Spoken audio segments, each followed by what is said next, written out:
지난주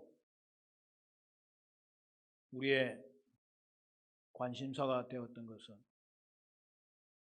이강인이가 손흥민이 형을 영국에 직접 찾아가가지고 사과를 한 사건. 근데 때가 좀 늦었어요. 2주 전에 영국의 더 선지가 아시안컵 4강 전날 한국 축구대표팀에 있었던 일을 보도했어요. 이강인이 대표팀의 팀워크를 다지는 저녁 시간에 자리를 일찍 벗어나서 자기 또래 젊은 선수들과 탁구를 쳤는데 선배 선수들이 복귀하라고 말하니까 이강인이 반항함으로 손흥민이 멱살을 잡았고 이강인은 주먹질을 하면서 이를 피하는 과정에서 모두가 엉켜서 손흥민의 손가락이 탈골되는 사건이 있었던 거죠.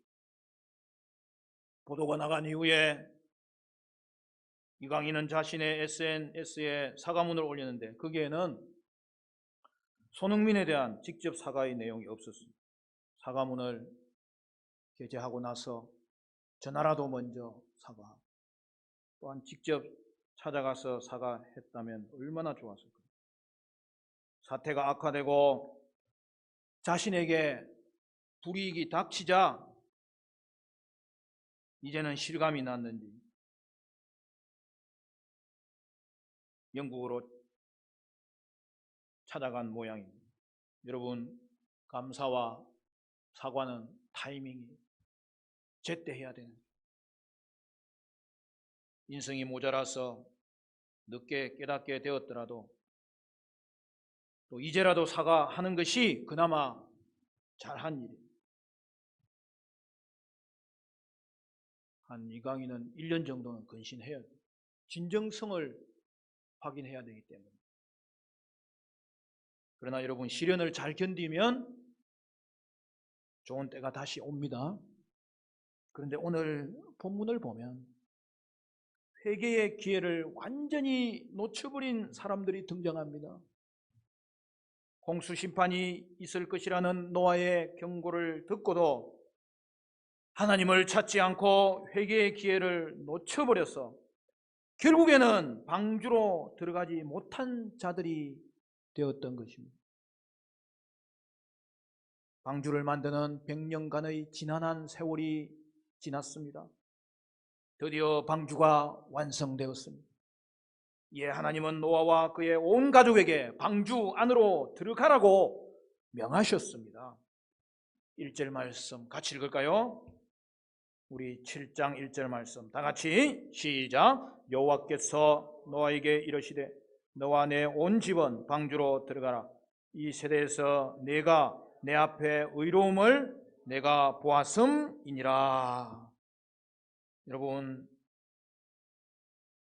이번에는 하나님께서 직접 노아에 대한 인물평을 하시죠. 노아는 하나님으로부터 의로운 자로 인정받았습니다. 여기서 의는 하나님과의 관계를 말하는, 하나님과의 관계가 올바랐던 노아의 모습을 말씀하는 거예요. 오늘 우리 그리스도인의 삶에서 대표적으로 나타낼 성품이 구약에서는 의와 공의와 인자예요. 하나님과의 관계가 바르게 서고 하나님의 말씀으로 하나님의 뜻을 드러내고 하나님의 마음의 인자하심을 나타내는 자들이 되어야 된다는 거죠. 노아의 삶에서 두드리던 특징은 하나님 앞에서 의로움을 가졌다는 거예요. 우리가 앞에서 살펴보았듯이 노아는 의인이었고 당대의 완전한 자였고 하나님과 동행하는 자였습니다. 그런데 그 이전에 나온 표현이 있죠. 노아는 하나님께 은혜를 입은 것입니다. 은혜가 먼저죠. 그리고 은혜를 받은 사람에게는 의로운 삶이 따라온다는 사실이죠. 그러므로 성도는 은혜 안에서 의로운 삶을 사는 것입니다. 그러므로 하나님과의 관계가 회복된 자는 그의 삶에 거룩함이 나타나야 합니다. 어떻게 해요? 은혜를 의지함으로 거룩한 삶을 사는 거예요. 나 혼자 힘으로 하는 게 아니에요. 하나님과의 관계 안에서 의롭게 사는 거예요. 그러므로 성도에게는 가장 먼저 하나님과의 관계가 중요하고 그 자체가 축복이고, 그리하여 그의 삶에 거룩함이 드러나는 것이 축복이고, 계속해서 그 거룩함이 자라서 성화의 삶을 이루는 것이 축복인 거예요.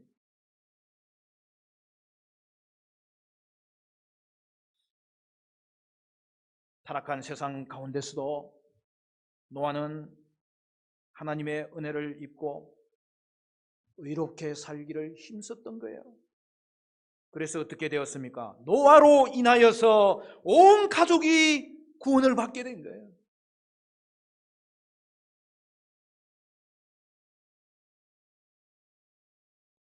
가족들에 대한 평가는 없어요. 그러나 노아에 대한 이 분명한 평가로 인하여서, 노아로 인하여서 온 가족이 방주에 들어갈 수 있게 된 거예요. 하나님은 타락한 세대에서 노아의 의로움을 보았고, 그리하여 노아와 그의 가족을 함께 세상의 심판으로부터 구원하기 위해 방주 안으로 들어가게 하셨습니다. 그리고 이어지는 본문을 보면 하나님은 노아에게 정결한 짐승은 암수 7쌍씩, 부정한 짐승은 암수 2쌍씩 데려오라고 명하셨습니다. 6장에도 이 부분이 나왔는데, 육지 동물을 암수 1쌍씩 이끌어 드리라고 하였는데, 오늘 본문과 모순이 되어 보이죠. 그러나 암수 1쌍씩 이끌어 드리라고 한 것은 그들을 보존하시겠다는 하나님의 의지를 대표적으로 표현한 거죠. 그리고 오늘 본문에서는 그것을 더 구체적으로 말씀하고 있는 거예요. 그러면 노아는 이제 동물들을 모으기 위해서 산으로 들러 나가야 할까요? 20절 말씀에 그 내용이 나오죠. 하나님이 부르시는 거예요. 동물들을, 육상동물, 즉 새들과 가축과 땅에 기는 동물까지, 땅에서 호흡하는 모든 동물들은 하나님에 의해서 노아에게 나왔고요. 노아는 이들을 이끌고 방주 안에 태우기만 하면 되는 거예요. 하나님은 짐승들을 보존하심으로 홍수 이후에 이들이 지구를 채울 것입니다. 대체로 부정한 짐승은 육식 동물들이 주를 이루고, 정결한 짐승은 초식 동물들이 주를 이룬다는 점에서 이것은 먹이 사슬의 균형을 맞추기 위한 차이로 보입니다. 또한 정결한 동물들은 물이 감한 상태를 나중에 알아볼 때에 비둘기를 보낼 때도 쓰였고, 또 희생제물로 하선 이후에 하나님께 제사 드릴 때에도 사용됩니다. 그리고 5절 말씀이 다시 우리의 눈에 띄는 말씀이지 않습니까? 노아가 하나님이 자기에게 명하신 대로 다 준행하였더라. 여러분, 방주를 만드는 과정에서 하나님의 명령을 노아는 그대로 순종한 것에 이어서 이제 승선하는 모든 마무리까지 다시 한 번 더 노아의 절대 순종의 모습을 보여주고 있죠. 참으로 노아는 순종의 사람이었습니다. 상황이 어떠하든지 노아는 하나님을 따르는 자였습니다. 하나님의 말씀 그대로 따르는 자였습니다. 노아는 하나님의 명령을 완수했습니다. 하나님은 폭력과 탐욕이 가득 찬 세대를 따르지 않고 하나님 앞에서 살았던 의로운 노아의 삶을 인정하셨고, 그를 새로운 시대의 파트너로 삼으셨고, 또 가족들도 함께 구원하셨습니다. 지금도 하나님은 노아와 같은 의인을 보시기를 원하십니다. 특별히 우리의 구원으로 가족들도 함께 구원의 은총을 덧입기를 원하고 계십니다. 여러분, 구원의 역사는 언제나 믿음의 사람 한 사람에게서부터 시작되죠. 믿음의 사람이 가정에 머물면 그 가정이 변화되고 회복됩니다. 그가 직장에 머물면 그 직장이 변화되고 회복됩니다. 믿음의 사람이 머무는 분야마다 그곳이 회복되고 변화되는 것입니다.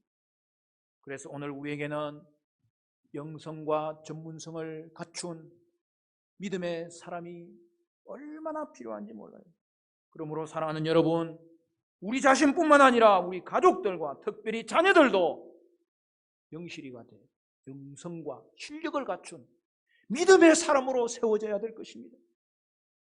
노아로 인하여 노아 가족이 방주로 들어가게 되었듯이 사랑하는 성도 여러분, 여러분으로 인하여 여러분의 가족이 구원받는 역사가 있게 되시기를 간절히 축원합니다. 가장 먼저 노아처럼 가족들에게 의의 전파자가 되어야 되는 것입니다. 이를 위해서 여러분, 나 자신이 먼저 방주가 되어야 되는 것입니다. 예, 노아는 하나님의 명령을 따라 가족들과 함께 그리고 짐승들을 이끌고 방주로 들어갔습니다. 그리고 어떻게 됩니까? 7일 후에 홍수가 땅에 덮였고 40주야를 비가 땅에 쏟아집니다. 10절부터 우리 12절까지 우리 같이 읽을까요? 10절부터 12절까지 시작. 7일 후에 홍수가 땅에 덮이니 노아가 600세 되던 해 둘째 달 곧 그날 11의 날이라 그날에 큰 기쁨의 샘들이 터지며 하늘의 창문들이 열려 40주야를 비가 땅에 쏟아졌더라. 여러분, 노아가 600세 되던 해 둘째 달 그달 11의 날이 되자 드디어 비가 오기 시작했습니다.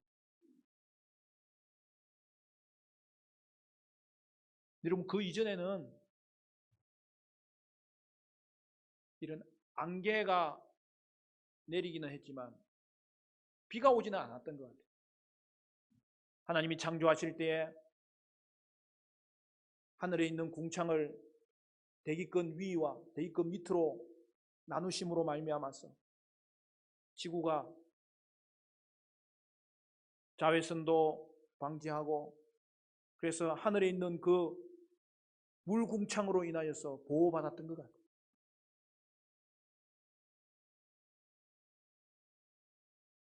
오늘 본문을 보면 홍수가 이 땅에 시작되었던 날짜가 정확하게 기록되어 있습니다. 왜 그럴까요? 역사적 사실이기 때문에. 여러분, 노아의 홍수는 단순한 설화가 아니에요. 오늘 우리는 하나님의 말씀이 기록한 그대로 믿는 자들이 되어야 되겠네요. 이 땅은 자신의 지식을 쫓아서 하나님의 창조를 부정하지만 여러분, 과학은 하면 할수록 창조를 긍정할 수밖에 없어요. 그리고 전 지구상에 있었던 이 노아의 홍수 심판은 오늘 이 땅 가운데 그대로 흔적이 남아있어요. 지구상의 홍수 설화가 300개가 넘어요. 그 말은 무슨 말입니까? 홍수 설화가 그냥 설화가 아니라 역사적인 사건이었고, 그리고 노아의 후손들이 이제 결국 다 퍼졌기 때문에 그 기억이 남아있는 거죠. 그게 기록이 된 거죠. 그러나 날짜를 기록한 경우는 성경밖에 없어요. 그날에 무슨 일이 있었는지 13절 이하는 다시 한 번 더 구체적으로 설명합니다. 노아와 그의 세 아들 셈과 함과 야벳 및 노아의 아내와 세 며느리가 모두 성선했습니다. 모든 승객들이 성선을 마치자 하나님이 어떻게 하십니까? 그럼 13절부터 보면 뭐라고 되어 있죠? 곧 그날에 노아와 그의 아들 셈, 함, 야벳과 노아의 아내와 세 며느리가 다 방주로 들어갔고 그들과 모든 들짐승이 그 종류대로 모든 가축이 그 종류대로 땅에 기는 모든 것이 그 종류대로 모든 새가 그 종류대로 물은 생명의 기운이 있는 육체가 둘씩 노아에게로 나와 방주로 들어갔으니 우리 16절은 같이 읽습니다. 시작. 들어간 것들은 모든 것의 암수라 하나님이 그에게 명령하신 대로 들어가매 여호와께서 그를 들여보내고 문을 닫으시니라.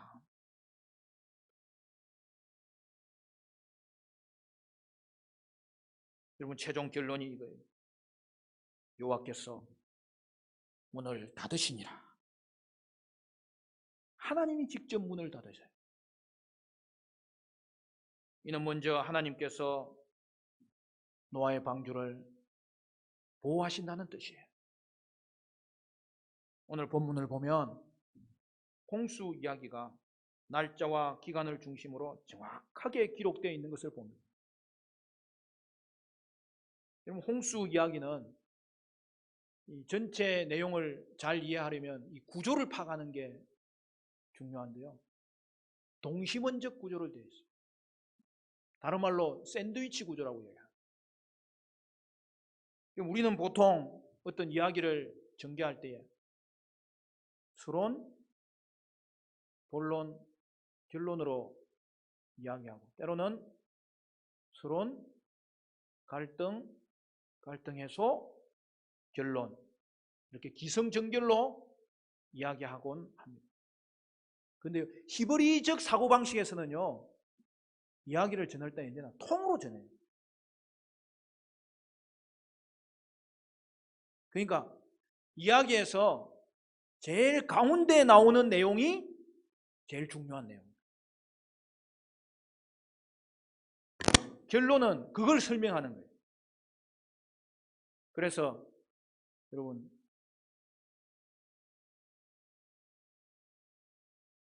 A, B, A' 이런 구조죠.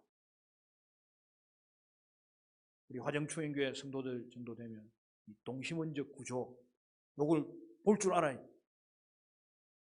이게 노아의 이 홍수 사건은 여러 가지 스토리가 등장하면서 이런 거죠. A, B, C, D, 그 다음에 D', C', B', A' 이런 구조죠. 그러니까 제일 중요한 것은 어디예요? D와 D'. 그 부분은 뒤에 한번 살펴보겠습니다. A, B, A' 구조에도 B가 더 중요한 거예요. 거기에 가장 중요한 핵심 내용이 담겨져 있어요. 그러면서 이야기를 전체로 보도록 이끄는 것이 여러분 히브리적 사고방식인데 그건 성경에 대부분 그렇게 되어 있어요. 창세기 전체에도 그렇게 되어 있고 아브라함 이야기도 그냥 그렇게 되어 있어요. 오늘 인류의 원 역사를 이야기하는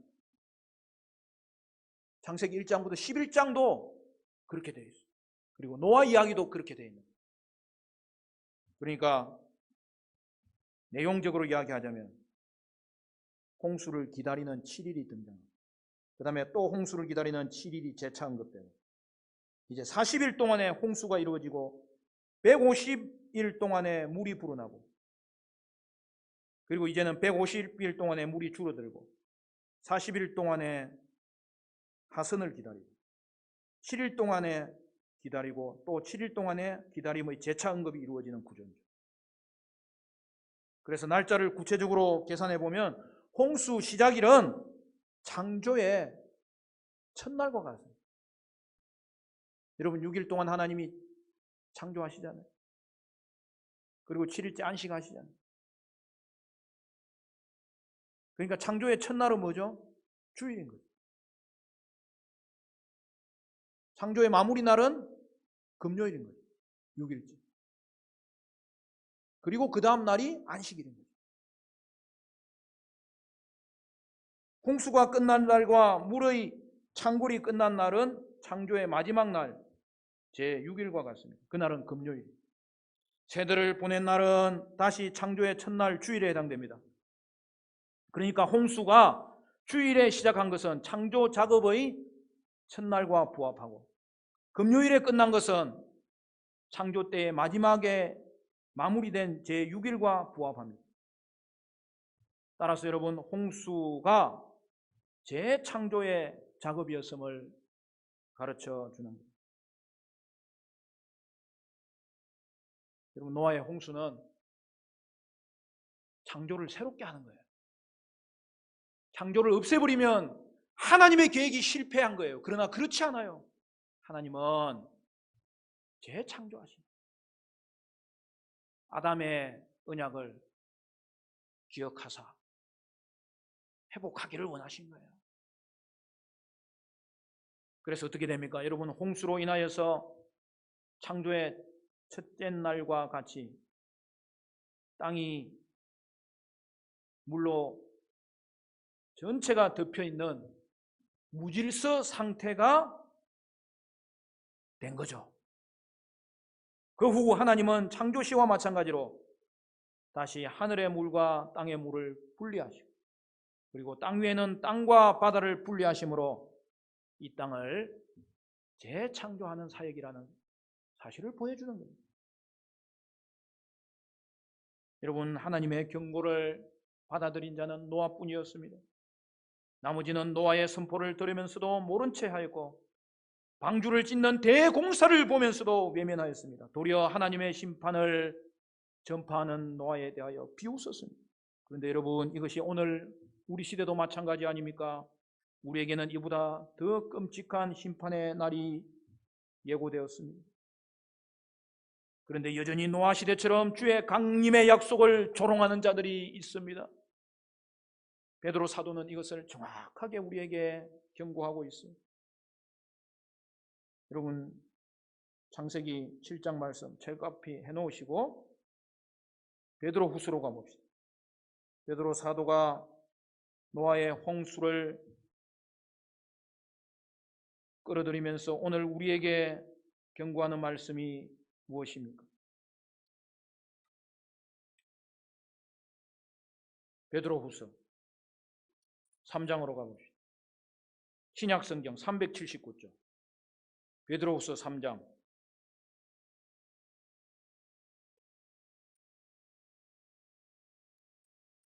따라오고 계시죠?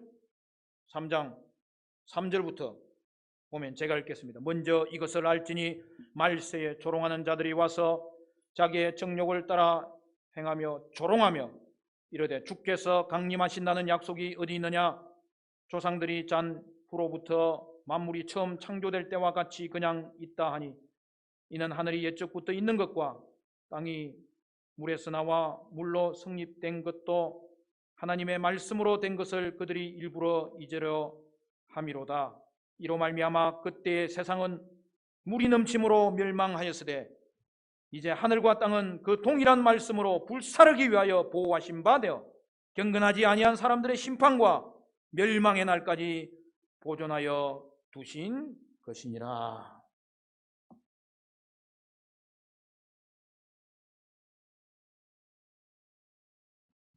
여러분, 그때의 세상은 물로 심판을 받았지만 이제 하나님은 이 세상을 불로 심판하실 것입니다. 방주가 완성되었고 그때까지 방주는 문을 활짝 열어 젖힌 거대한 배였습니다. 과연 누가 노아의 가족과 함께 방주에 들어갈까요? 노아는 경고하며 초청하며 저들에게 구원의 복음을 전했지만 아무도 응하지 않았습니다. 심판이 다가오고 있다고 생각하는 사람은 아무도 없었습니다.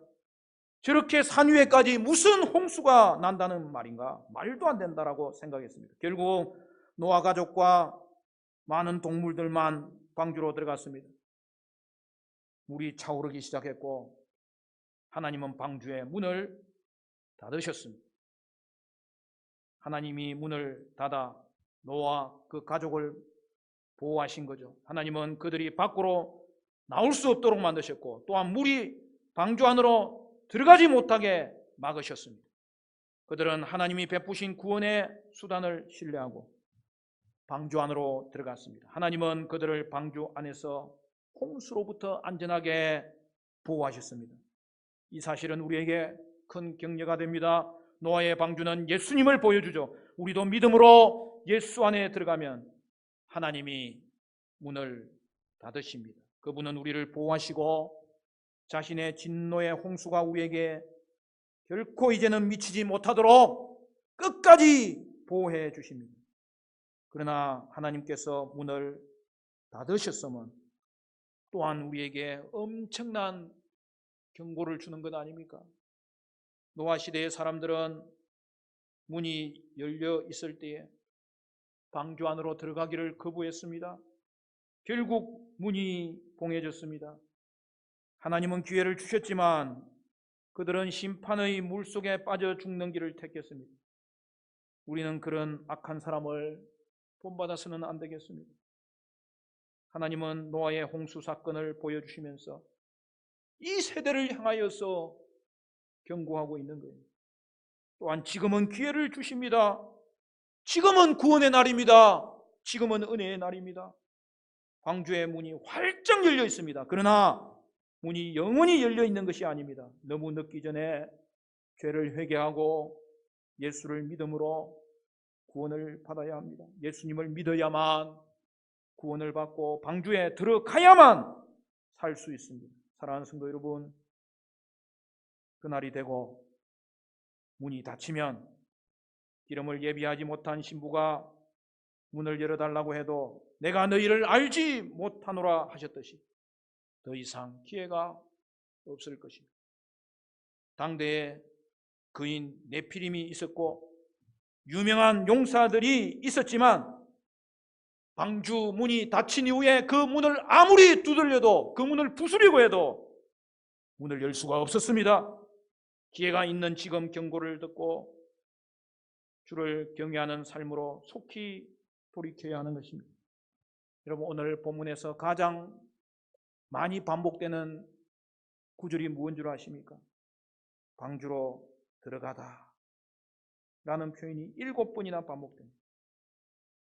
1절에서 시작된 하나님은 노아에게 방주로 들어가라고 명령하신 말씀에서 등장하고, 그리고 이제 오늘 본문 16절에 최종적으로 방주로 들어가다는 표현이 2번 등장하고 있죠.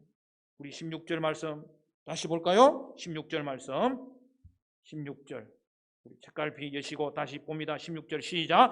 들어간 것들은 모든 것의 암수라 하나님이 그에게 명하신 대로 들어가매 여호와께서 그를 들여보내고 문을 닫으니라.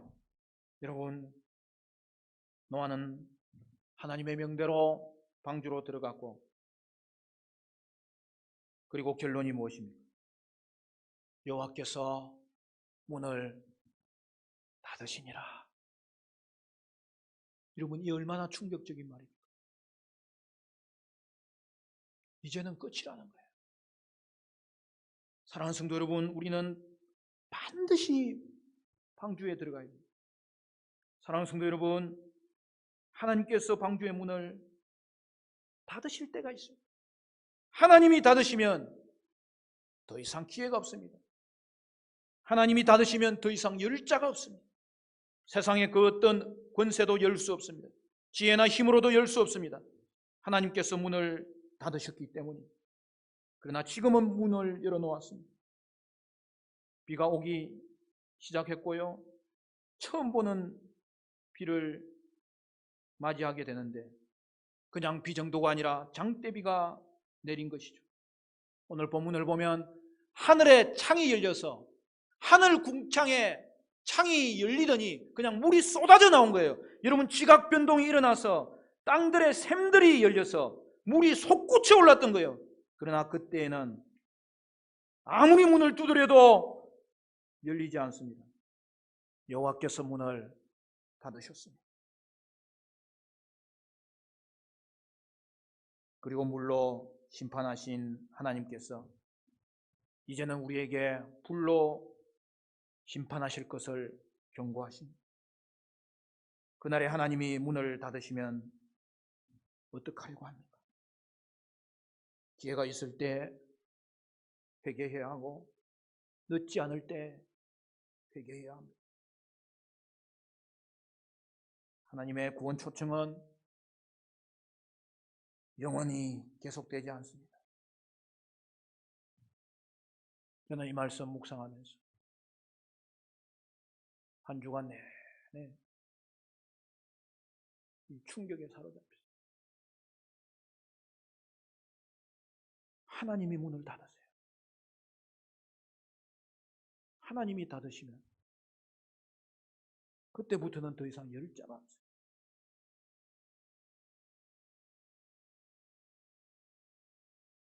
올해는